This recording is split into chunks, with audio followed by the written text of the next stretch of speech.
ধান নদী খাল তিন মিলে বরিশাল, যেটি আসলে আমরা সবসময় বলি, এবং সেই বরিশালেও কিন্তু আসলে বিএনপির অনেক হেভিওয়েট নেতা আছেন এবং পুরো বরিশালবাসীও আসলে তাকিয়ে আছেন এই নতুন বাংলাদেশে বরিশালের হয়ে বিএনপির যারা নেতাকর্মীরা নির্বাচিত হয়েছেন তারা জনগণের জন্য কি কি করছেন। জিয়াদ মাহমুদ, আপনার কাছে আসি। আপনার সাথে আমরা দেখতে পাচ্ছি হয়তো ভোটাররাই দাঁড়িয়ে আছেন, এই মুহূর্তে যারা নির্বাচিত হয়েছেন তাদের খবর জানতে চাই। জনগণের প্রত্যাশা কি নতুন যারা নির্বাচিত হলেন তাদের কাছে? জানিয়ে রাখি যে বহুল প্রতীক্ষিত যে নির্বাচন, সেই নির্বাচন শেষ হয়েছে, ভোট গণনা, ফলাফল ঘোষণা, মানে সব কিছুর পরে জনগণ, বরিশাল বিভাগ জুড়ে যে জনগণ, তারা কিন্তু বিএনপির পক্ষে রায় দিয়েছে। বরিশালের 21টি আসনের মধ্যে 19টিতে জয়লাভ করেছে বিএনপি জোট। এবং আপনাকে জানিয়ে রাখি, বরিশাল জেলায় যে 6টি আসন রয়েছে, সেই 6টি আসনের মধ্যে 6টিতেই বিজয় অর্জন করেছে বিএনপি।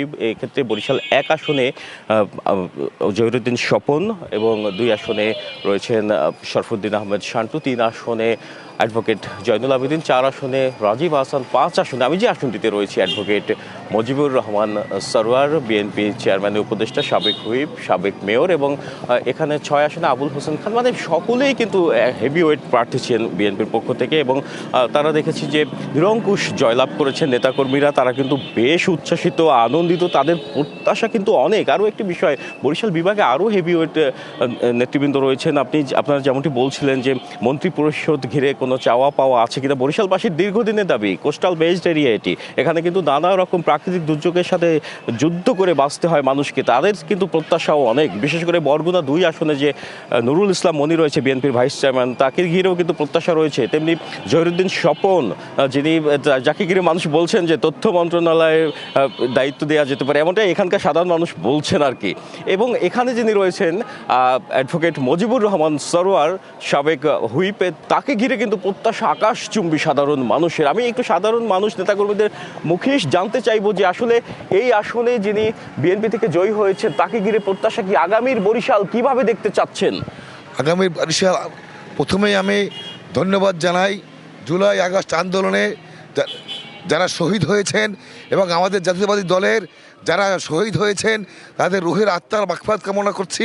তাদের কারণেই আজ আমার প্রত্যাশা, আমাদের গত 4 তারিখে আমাদের বরিশাল বিভাগীয় নির্বাচনের যে জনসভা হয়েছে, সেই জনসভায় আমাদের বরিশাল 5 আসনের বর্তমান সংসদ সদস্য যে নির্বাচিত হয়েছেন, সে আমাদের চেয়ারম্যান আগামী ভাবি প্রধানমন্ত্রীর কাছে আবেদন জানিয়েছেন বরিশাল সদর 5 আসনের অসমাপ্ত উন্নয়ন কাজগুলি সম্পন্ন করার জন্য। আমার প্রত্যাশা মাদকমুক্ত শিক্ষা কৃষি নির্ভর বরিশাল আমরা দেশনায়ক জনাব তারেক রহমানের কাছে চাচ্ছি। সে আমাদের 6 বার নির্বাচিত সংসদ সদস্য, নির্বাচিত মেয়র, আমরা অবশ্যই তার কাছে আমাদের প্রত্যাশা অনেক। আমরা চাই সে যেন ক্যাবিনেট থাকে।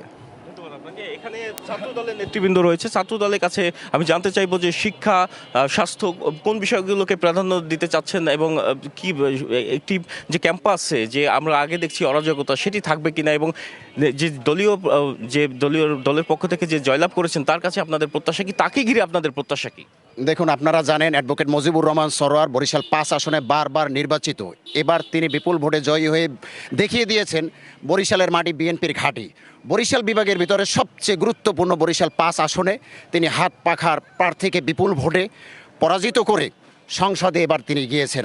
আমাদের এই বরিশালের জনসাধারণ, আমরা যারা ছাত্র সমাজ আছি, রাজপথে ছিলাম, আমাদের দাবি একটাই, অ্যাডভোকেট মজিবুর রহমান সরওয়ারকে এবার আমরা গুরুত্বপূর্ণ মন্ত্রী হিসেবে দেখতে চাই। আরেকটি বিষয় আপনি যেটি বলেছেন, ক্যাম্পাসগুলোতে ফ্যাসিস্ট যারা এখনও আছে, আমাদের দাবি একটাই সংসদ সদস্যর কাছে, ক্যাম্পাসকে যেন ফ্যাসিস্ট মুক্ত করা হয়, র্যাগিং মুক্ত করা হয়, এবং সাধারণ ছাত্রদের যে দাবি দাওয়াগুলো আছে সেগুলো যেমনটি শুনছিলেন, মানুষের কিন্তু প্রত্যাশার শেষ নেই, অন্তহীন প্রত্যাশা, এবং সেই প্রত্যাশা এবং তারা যে প্রতিশ্রুতি দিয়েছেন সেটার জন্য প্রতিফলন ঘটে এতটুকু কিন্তু সাধারণ মানুষও কামনা করছেন। তো এই ছিল বরিশাল থেকে আমার কাছে সব শেষ।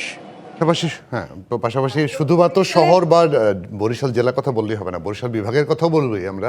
বিভাগের ওখানে আলতাফ হোসেন চৌধুরী, সাবেক স্বরাষ্ট্রমন্ত্রী, তারও মন্ত্রী হওয়ার একটা অনেকের মেজর অবসপ্তা হাফিজ পারদ যে আসলেই তুঙ্গে, সেটি কিন্তু আসলে আমরা দেখতে পেলাম। একদম একদম একদম অনেকেই। এবং এখানে কিন্তু আবার জোটের সঙ্গীও আছে, আন্দালিব রহমান পার্থ, নুরুল হক নূর, এই অনেকেই এখন দাবিদার হবে হয়তো সামনে ক্যাবিনেটে। মাজেদ মাসুদ, উত্তরাঞ্চল সবসময় অবহেলিত, মানে এটি সবসময় যুগের পর যুগ শুনে আসছি আমরা। এবং এই যে এখন অন্তর্বর্তী সরকার, এখানেও উত্তরবঙ্গের কোনো উপদেষ্টা নেই, সামনে প্রত্যাশা কি?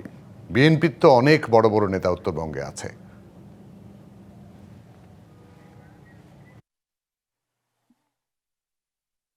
ঠিকই বলেছেন, বলা হয় উত্তরাঞ্চলকে বাংলা মায়ের সৎ সন্তান বা সৎ সন্তান নামেই উত্তরাঞ্চল আসলে পরিচিত, এবং যারা এখানকার নাগরিক সমাজের প্রতিনিধি তারা অনেকটা ব্যঙ্গ করেও বলেন যে বাংলাদেশ স্বাধীন হয়েছে ঠিকই, কিন্তু উত্তরবঙ্গ এখনও বাংলাদেশে প্রবেশই করতে পারেনি।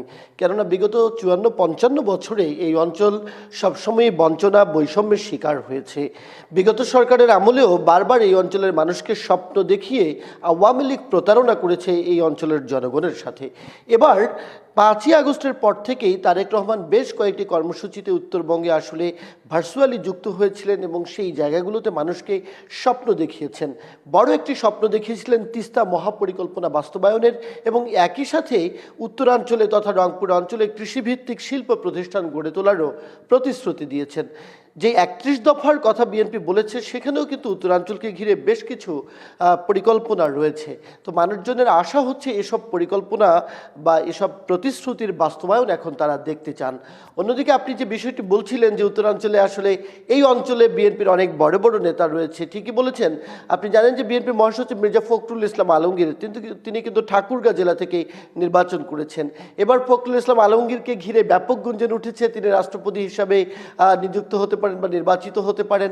অন্যদিকে আমরা যদি যাই দিনাজপুর থেকে নির্বাচিত হয়েছেন বিএনপির স্থায়ী কমিটির সদস্য এজেডএম জাহিদ হোসেনেও কিন্তু এখানে তারেক রহমান এসেছিলেন, এসে একটি অনুষ্ঠানে বলেছিলেন যে জাহিদ হোসেন নির্বাচিত হলে তাকে মন্ত্রিত্ব দেওয়া হবে, এবং সে কারণেই কিন্তু দিনাজপুরের মানুষ উৎসাহিত হয়েছিল। অনেকেই মনে করে যে জাহিদ হোসেন হয়তো এবার স্বাস্থ্য মন্ত্রণালয়ের দায়িত্ব পেতে পারেন। আমরা যদি বাংলাদেশের সর্বোত্তরের জেলা পঞ্চগড়ে যাই, সেখানে পঞ্চগড় 2 আসন থেকে নির্বাচিত হয়েছেন ফরহাদ হোসেন আজাদ, তিনি বিএনপির কেন্দ্রীয় কমিটির পল্লী উন্নয়ন বিষয়ক সম্পাদক। তো মির্জা ফখরুল ইসলাম আলমগীর নির্বাচনের আগে একটি জনসভায় অংশ নিয়ে কিন্তু সেখানকার পঞ্চগড়ের মানুষকে কথা দিয়ে এসেছেন যে ফরহাদ হোসেন আজাদকে যদি তারা ভোট দিয়ে নির্বাচিত করেন তাকে মন্ত্রী পরিষদে জায়গা দেওয়া হবে। তো মানুষ সেই স্বপ্নটি দেখতেছে, এবং সংগঠনের জাদুকর বলা হয় বিএনপির কেন্দ্রীয় কমিটির সাংগঠনিক সম্পাদক আসাদুল হাবিব দুলুকে। এই আসাদুল হাবিব দুলু বিএনপির অনেক কাছের একজন, বা যারা শীর্ষ পর্যায়ের ব্যক্তিদের বেশ কাছের আস্থাভাজন নেতা। তিনিও কিন্তু তার জেলার যে 3টি আসন রয়েছে লালমনিরহাটের 3টি আসনই বিএনপিকে বিপুল ব্যবধানে কিন্তু সেখানে জয়ী করে নিয়ে এসেছেন। তো আসাদুল হাবিব দুলু তিনি পূর্বে 2001 থেকে 2006 পর্যন্ত উপমন্ত্রী ছিলেন, এবার মানুষ বিশ্বাস করে তিনি ফুল মন্ত্রী হবেন। তো সব কিছু মিলিয়ে এই অঞ্চল থেকে 3 থেকে 4 জন মন্ত্রী পরিষদে জায়গা পাবেন বলে আশা করা যাচ্ছে, এবং মানুষ স্বপ্ন দেখছে তারেক রহমান উত্তরবঙ্গকে নতুন করে ঢেলে সাজাবে। আমরা আশা রাখতে চাই, আশা প্রত্যাশা করতে চাই, এবং আপনারা যারা যখন মন্ত্রী পরিষদ গঠিত হবে আপনাদের যেসব যাদের প্রতি আশা আপনাদের, তারাও নিশ্চয়ই আপনাদের জন্য কাজ করবেন তারা যদি ক্যাবিনেটে আসেন। তাছাড়া অবশ্যই বিএনপির তো অসংখ্য নেতা এমপি হিসেবে নির্বাচিত হয়েছেন, তারাও কাজ করবেন। তারেক রহমান নিজেও বলেছেন, বিভিন্ন জনসমাবেশে বলে এসছেন, কাজগুলো হবে বলে আমরা আশা করতে চাই।